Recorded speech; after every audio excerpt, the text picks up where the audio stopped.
Баршаңызға қайырлы күн достар. Бүгін сіздермен осындай йогуртовый пирог дайындайтын боламыз. Өте керемет болады. Жасап көріңіздер. Видеоны соңына дейін көріңіздер. Ең алдымен жұмыртқамызды және құмшекерімізді таза ыдысқа салып, 2 есе ұлғайғанша миксердің көмегімен араластырып аламыз. Бұл жерде менде жұмыртқа S1 категориялы жұмыртқа. Сіздерде сондай жұмыртқаны пайдалануға кеңес беремін.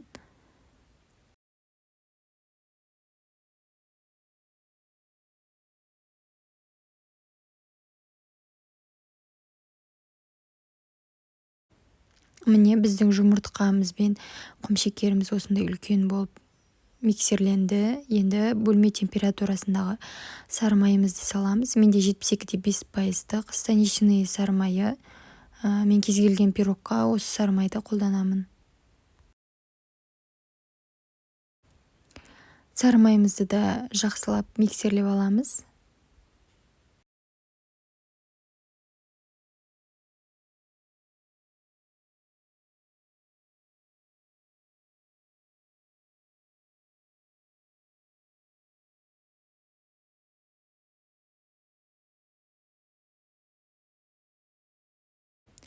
Сары майды миксерлеп болғаннан кейін йогуртымызды қосамыз. Мен йогуртовый пирогқа живой йогуртты қолданамын. Йогуртымызды да жақсылап миксерлеп аламыз.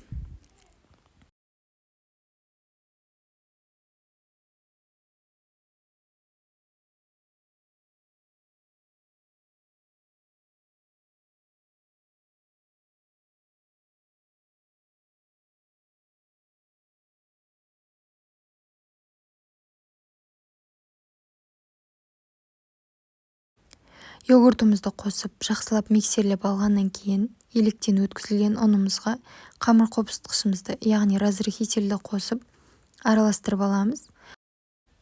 Енді ұнымызды бірден барлығын салып жібермей, 2 бөлікке бөліп, алдымен жартысын саламыз, содан кейін қалғанын салып араластырып аламыз.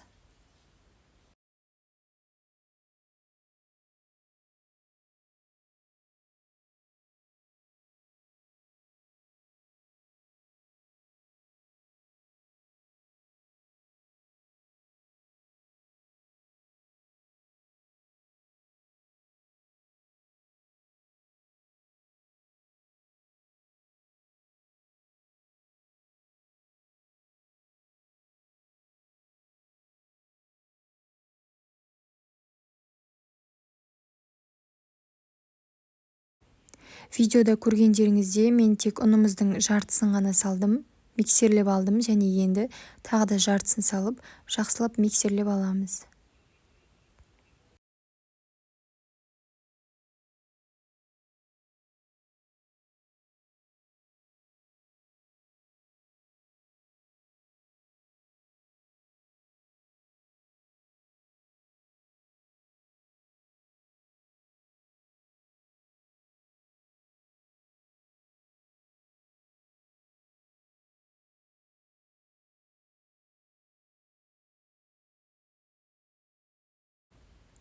Міне бізде осындай қою масса пайда болады.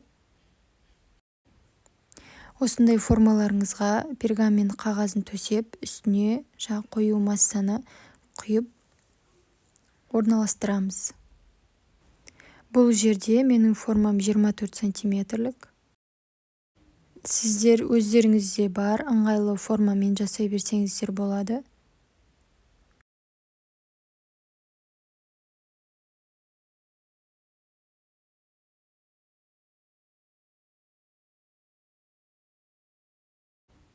Массамызды құйып болғаннан кейін бетін тегістеп, әдемілеп аламыз. Сөйтіп, алдын ала қыздырылған пеште 180 градуста 40 минуттың көлемінде пісіріп аламыз.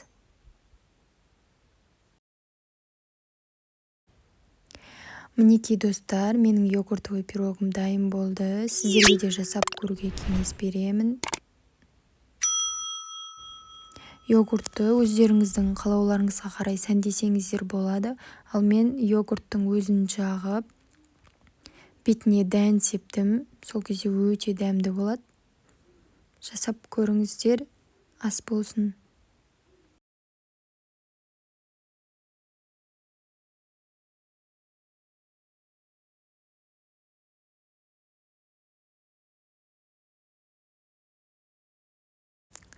Достар, менің каналыма тіркеліп, лайк басып, пікір қалдырып қойыңыздар. Алдағы уақытта керемет видеолар шығаратын боламын.